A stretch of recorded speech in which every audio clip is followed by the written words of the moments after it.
Congratulations चिंतन, क्या target था आपका?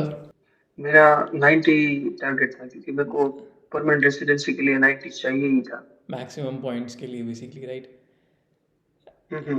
ठीक है। और ये आई थिंक आपका सेकंड थर्ड अटेम्प्ट था probably, I guess third attempt था शायद आपका। या थर्ड थर्ड अटेम्प्ट था। अटेम्प्ट था। ठीक है। हम्म। सो एक बार स्टार्टिंग से आप बताओ, जो लोग भी सुन रहे हैं हमें, कि स्पीकिंग में, राइटिंग में, इन सब हर अलग अलग मॉड्यूल्स में क्या क्या स्ट्रेटजीज आपने फॉलो की, टैम्पलेट्स वगैरह क्या क्या यूज़ किया आपने, जैसे रीड अलाउड में क्या था, हम्म। रिपीट का एक्सपीरियंस कैसा था आपका एग्ज़ाम का?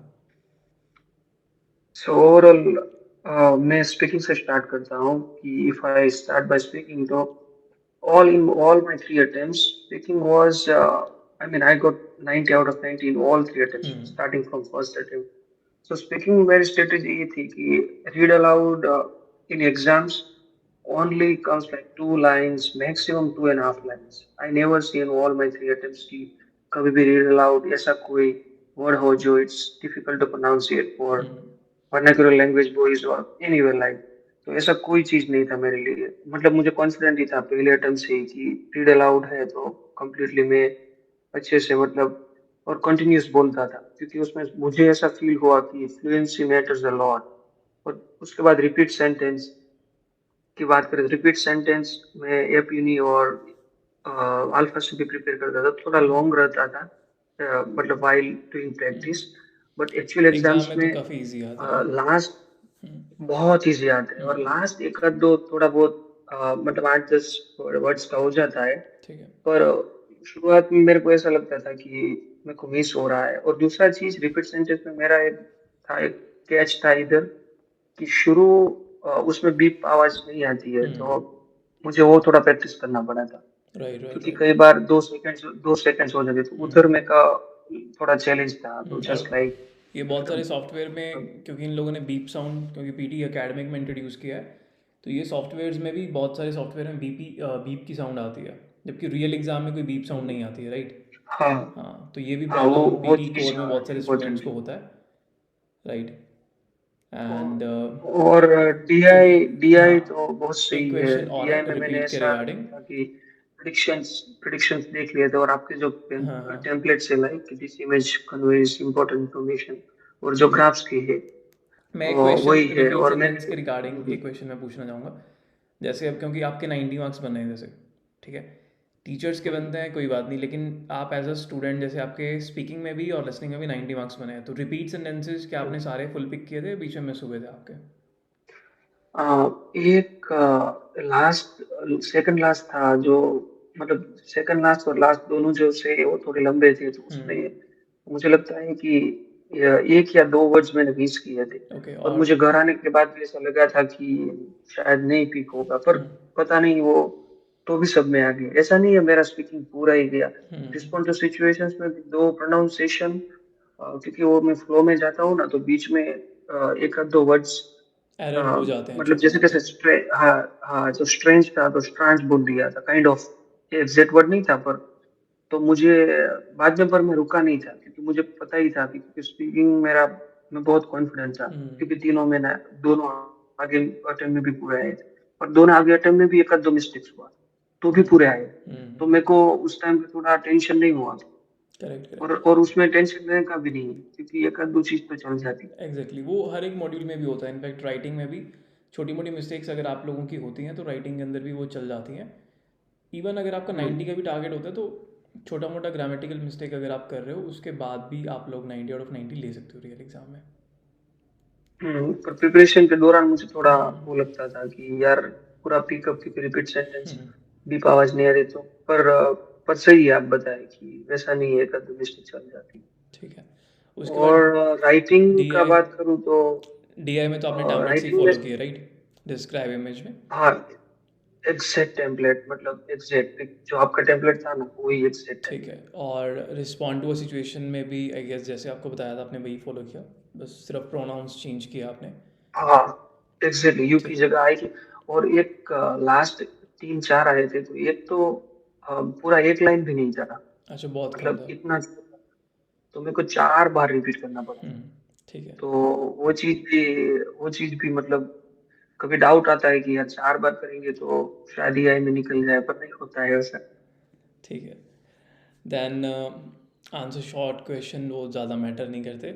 उसके बाद समराइज रिटन टेक्स्ट, उसमें भी सेम लाइक वो कंबाइन किया। SWT, हाँ उसमें आपका सेम कि मतलब मैंने एक लाइन अच्छे से निकाल दी थी, और मैं उस मोस्टली मैंने ये थोड़ा देखा था कि मैं नंबर्स, कुछ डैश हाइफन वगैरह थोड़ा अवॉइड करता था, पता नहीं मुझे ऐसा लगता था। हम्म तो मैं एक मतलब कोई भी रैंडम दो लाइन ले लिया मैंने, और इतना टाइम था ना, तो मैं वर्ड्स भी गिन लेता था कि इसमें 30 हो रहे और हम्म अपने को 8-10 चाहिए, तो एकदम कॉन्फिडेंट रहता था।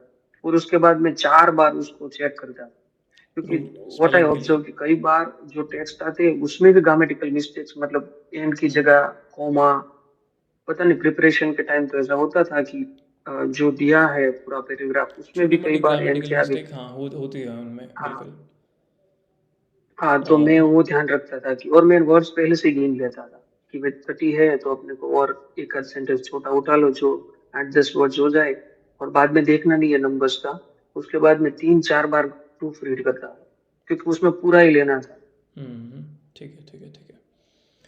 एंड देन ईमेल राइटिंग में भी आपने लाइक सेम ही टेम्पलेट फॉलो किया आई गेस। ईमेल, हाँ एक सेट टेम्पलेट मैंने आपका फॉलो किया था। और दूसरा चीज मैंने किया था कि ये मेरी वीकनेस थी, दैट्स व्हाट आई ऑब्जर्व मेरे प्रीवियस, कि जो आर्टिकल्स की मेरी बहुत एरर्स एरर्स होती होते थी। हैं। हम्म तो बाद में मैं प्रिपरेशन पे तो भी वो एरर्स कभी बार हो जाता था, क्योंकि प्रिपरेशन में क्या होता था कि ईमेल मैंने जो मॉक टेस्ट लगाई थी, मैंने 20 मॉक टेस्ट शायद अल्फा की दी थी, और जितनी भी मॉक टेस्ट थी एपीयूनी में शायद 7, 8, 10, 12 मॉक टेस्ट थी, और अल्फा की मॉक टेस्ट एक्स्ट्रा ऐड होती रहती थी। हम्म। तो उसमें क्या होता था कि मॉक टेस्ट के दौरान ईमेल्स में कि नया ईमेल आता था, अच्छा ठीक है। जो अपना प्रिडिक्शन से उसके बाद से भी ईमेल्स आते थे प्रैक्टिस मॉक टेस्ट में। तो वो लिखते मुझे ऐसा कॉन्फिडेंस हो जाता था क्योंकि एरर होना ही है कई बार कुछ कुछ चीजों में। It emails works. रिपीट होती हैं एग्जैक्टली बहुत ज़्यादा रिपीटेशन होता है ईमेल्स के अंदर। बहुत ऑस्कर किचन 20 है तो पूरे हाँ मंथ आया है। 25-30 हाँ। ईमेल्स हैं जिनकी लिस्ट है, बस वही बार बार घुमा फिरा के रिपीट होती रहती हैं स्टूडेंट्स के पास। हाँ, तो वो that's what I did, I mean and hmm it works, क्योंकि वो एग्जाम में वही है, हम्म अपार्टमेंट प्रॉब्लम्स, ऑस्कर किचन और मूविंग फर्नीचर। लास्ट मंथ से ये ईमेल्स ही आती है, मतलब एक आध करेक्ट। दो रिपीटेशन से। That's what I did in email और इट वर्क्स। ठीक है। एंड देन जो रीडिंग वाला पार्ट है, कैसा आया था एग्ज़ाम में, रीडिंग का लेवल कैसा लगा आपको? रीडिंग, रीडिंग थोड़ा डिफिकल्ट, मतलब डिफिकल्ट इन द सेंस कि डिफिकल्ट किस तरह से, what do you mean by difficulty, कि जो चीज ऐसे मतलब बहुत इजी थे पर ऑफ एंड जो छोटे छोटे, हम्म और वो चीज प्रिडिक्शन से 30, 40% ही रिपीट हुआ। हम्म तो ये चीज मैंने जितनी प्रैक्टिस की थी, क्योंकि मैंने शायद 250, 300 रीडिंग क्वेश्चन राइटिंग सॉल्व किए बैंक्स थे। प्रिडिक्शन से किया था। ठीक है। तो इसमें मैंने बहुत एफर्ट लगाया था, क्योंकि ये चीज ऐसी थी कि मतलब मुझे ऐसा लगता था, लास्ट टाइम में वैसे ही मेरा 90 बन चुका था, पर मैंने आपका सजेशन फॉलो किया तो भी आपने मुझे बोला था कि still you get 90 but by reading mock वाले टेस्ट पार्ट पे हाँ। योर एक, या हाँ, तो मैंने उस पर डबल एफर्ट लगा दिया, और इट वर्क्स, क्योंकि 4-5 ऐसे ब्लैंक्स थे जो एकदम नहीं, मतलब मैंने किधर भी नहीं देखा था, क्योंकि मैंने बहुत सारी चीज तो देख लिया था, मतलब ये भी नहीं पे। हाँ तो वो बहुत सारे चीज लोगों के मुझे पास तो रिपीटेड आ जाता है, बट हाँ नए क्वेश्चंस भी रहते हैं बीच में, और वो नए वही स्टूडेंट कर पाएंगे जिसने थोड़ा पढ़ रखा है। जिसने पढ़ा नहीं हो ना वो स्टक हो हाँ, जाएगा वहाँ नए क्वेश्चन में। ऑन द स्पॉट कर लेता था कि एक हम्म ग्रामर से बन जाएगा, ये इसमें आर्टिकल है, इसमें प्रोपोजिशन से, मतलब मैं देख के ही पता कर लेता था। वो प्रैक्टिस से हुआ, क्योंकि पहले वो नहीं होता था। Correct correct correct. ठीक है। देन रीडिंग के बाद जो लिसनिंग में समराइज स्पोकन टेक्स्ट है, तो उसमें कौन सा मेथड आपने फॉलो किया? वो टेम्पलेट मैंने आपका ही फॉलो किया था, और आपने लास्ट टाइम बताया कि कीवर्ड्स यूज करना पड़ेगा, हम्म आगे वाला नहीं चलेगा, तो कीवर्ड्स मैंने किया था। और कीवर्ड्स में भी मैं क्या किया था कि वो कीवर्ड्स यूज करके मैं ये और और टेम्पलेट में डालता था तो 7-8 ही उसमें बनते थे। मार्क्स, हाँ वो देते नहीं है मार्क्स उस पर, बट कोर में वो चीज़ वर्क करती है रियल एग्ज़ाम में, एप्लीकेशंस पे नहीं आते हैं। हाँ, और इसमें मेरा एरर होता था ग्रामर्स में हम्म। कि मेरे को पढ़ के सुन के ही लिखना है। तो कई बार तो मैंने उसमें बहुत ध्यान दिया कि 4-5 बार प्रूफ रीड किया क्योंकि चीज तो लिख लेता था, मतलब हम्म। 1 मिनट भी नहीं होता था। हम्म। पर एक एक मैंने अवॉइड किया क्योंकि मुझे एसएसटी बहुत सेंसिटिव लगता था कि एक आध दो ग्रामर हो भी हो गया तो ड्रास्टिकली रिड्यूस हो जाता था सब, ठीक है। मतलब इसलिए स्मोक में होता था। हम्म। ठीक है। और डिक्टेशन वगैरह में अगेन एक्स्ट्रा वर्ड्स वगैरह आपने ऐड डिक्टेशन किए थे, और क्या लेवल आया था डिक्टेशन का रियल एग्ज़ाम में? बहुत बहुत इजी था डिक्टेशन, हम्म। मतलब 7-8 वर्ड्स भी नहीं रहेंगे ठीक कि है। मतलब, और सेल्स एक्सपेक्टेड लास्ट ईयर वो बहुत। और एक चीज और होती थी, जितने मैंने एपीयूनी के मतलब प्रेडिक्शंस देखे थे 2 मंथ के, जो बच्चों ने एग्जाम दिया था हम्म। उसमें से 80% 80% रिपीट होता था लास्ट 2 एग्जाम्स। हम्म। तो मैं ये सबका एक्स्ट्रा वर्स डालता था, और मतलब पूरा शायद जितना वर्स था ना उससे 70-80% एक्स्ट्रा वर्स डाल दिया था, ठीक ठीक क्योंकि ठीक। मुझे कोई और मतलब कोई स्कोप ऑफ एरर ही नहीं रखना था। और मुझे वो एग्जैक्टली। कॉन्फिडेंस आ गया था कि चलता है एक्स्ट्रा चलता वर्स। है एग्जैक्टली। बहुत सारे लोगों को डाउट होता है पीटी कोर में, एकेडमिक में भी, कि एक्स्ट्रा वर्ड वर्क करते हैं कि नहीं, बट अभी तक तो करते हैं। जब होंगे तो पता चल जाएगा, स्टूडेंट्स के मार्क्स आना बंद होंगे तो वो ऑटोमेटिक आइडिया लग जाता है। बट ये अभी तक तो चल रहे हैं एक्स्ट्रा वर्ड्स। और रिपीटेशन रेट यस डिक्टेशन में भी बहुत ज़्यादा हाई होता है। डिक्टेशन में इनफैक्ट हर एक डिक्टेशन रिपीटेड ही होती है। जैसे रीडिंग में तो कुछ क्वेश्चन नए भी आ जाते हैं, डिक्टेशन हो गया। इसमें ईमेल, रिपीट होता है। ईमेल में 10% चांस है कि नए क्वेश्चन आ जाएं, पर डिक्टेशन तो 100% रिपीट ही होती है। नए डिक्टेशन बहुत ही रेयर है कि नए क्वेश्चन आ जाएं। और एक चीज थी हम्म। सर लिसनिंग में कि जो मैंने फील किया था, शायद किसी को हेल्प हो जाएगी। ये सेक्शन में लास्ट टाइम जो मैंने 2 वीक पहले एग्जाम दिया था तो इसमें मेरे को बहुत स्ट्रगल हुआ था टाइमिंग में हम्म। कि, और इस बार मैंने उधर जो पेपर्स दिए थे उसमें भी मैंने कॉन्शियसली, क्योंकि रीडिंग खत्म होने के बाद मैंने फिर से स्ट्रेटेजाइज किया था कि आगे का हम्म। 3 सेक्शन बहुत अच्छे गए। लिसनिंग और हर एक एग्जाम में लिसनिंग ही थोड़ा डिफिकल्ट हो जाता है। हम्म। तो मैंने 2 मिनट था मेरे पास तो उसमें मैंने लिख के रखा था कि एसएसटी खत्म होने के बाद 15-16 मिनट ही है। और जो स्क्रीन पे लिख के आते हैं कि इसके बाद ये आएगा, पूरा हम्म। सीक्वेंस आता है।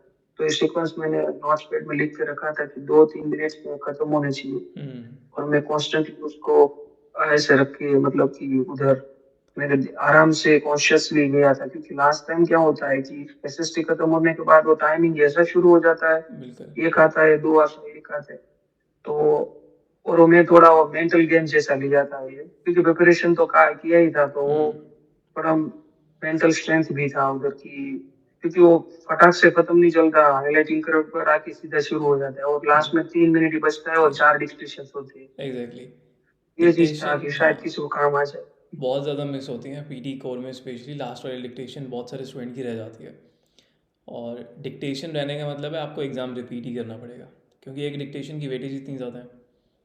राइटिंग में मार्क्स नहीं हाँ आएंगे, लिसनिंग में नहीं आएंगे, तो आपको एग्ज़ाम ऑब्वियसली फिर रिपीट ही करना पड़ेगा।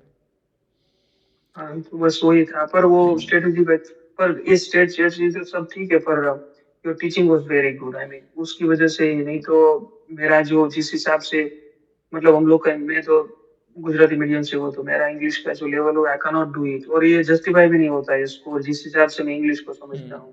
But this all about your, I mean your guidance और मेंटोर। मेंटरशिप भी बहुत अच्छा रहा, जब भी मैसेज करता था व्हाट्सएप पे आपका आ जाता था। Thank you so much sir. ठीक है। Congratulations once again. Yeah and yeah thanks for the insights of the exam. कैसा आपका एक्सपीरियंस रहा ओवरऑल? या बहुत सारे लोगों की हेल्प हो जाती है, क्योंकि बहुत सारे एस्पिरेंट्स अटके होते हैं। और कनाडा में तो इतना स्ट्रगल चल रहा है कि एक एक नंबर के लिए लोग अटक रहे हैं, दो दो हाँ, तीन तीन नंबर के लिए इधर दोबारा दोबारा एग्ज़ाम दे मतलब रहे हैं। Joke exactly. ही रहता है लोगों का, जोक ही रहता है। हम्म। पर ये है कि मुझे थोड़ा ये लगा कि ये, मतलब कि स्ट्रेटेजी थोड़ा गेम है, और दूसरा चीज की रिपीट्स भी होता है तो प्रिडिक्शंस और रीडिंग में एफर्ट लगाना पड़ता है, हम्म। अदरवाइज तो क्लियर हो जाता है। ठीक है। आपने सेल्फिप भी दिया इससे पहले? हाँ, मैंने सेल्फ पे एक बार दिया था, तो सेल्फ पर वो के कंपेयर में कैसे मेरे को लगा आपको पीटी कोर? सेल्फ से बहुत अच्छा है पीटी। किस हिसाब से आई इफ आई जस्टिफाई कि अ, उसमें जो रीडिंग सेक्शंस था, तो उसमें मेरे को बहुत फास्ट हो जाता था, साथ बहुत लंबा खींचता था। और जो जो स्पीकिंग की स्ट्रेटेजी मुझे पीटी कोर में मिली, उतना इजी मेरा नहीं था। तो फॉर मी, और मे बी वो सब्जेक्टिव भी हो जाता है, हम्म। पर आई हैव सीन मेरे बहुत सारे फ्रेंड्स सेल्फ से पीटी कोर में आके बहुत अच्छे स्कोर किए। और उसको ठीक है। देख के मैंने आई थिंक चूज की भाई पीटी कोर चलती है, और वो मैंने आपको यूट्यूब से देखा आपका videos and then I join. But this is all about, I mean we can only do the efforts, but it's about the mentorship कि कौन से, अदरवाइज ये चीज algorithm it's very difficult to pay. Correct correct. That's my understanding about, क्योंकि मैं दो तीन बार मैंने आइल्स भी दिया था, सेल्फ भी दिया था, और लास्ट में मेरा आईपीटी कोर्स से कार्ड बढ़िया। क्रैक हुआ। ठीक है। ठीक है, चलो बहुत बढ़िया। Congratulations once again yeah. Thank you sir, thank you, okay Chintan, alright then. No problem, bye. Thank you, bye. Bye.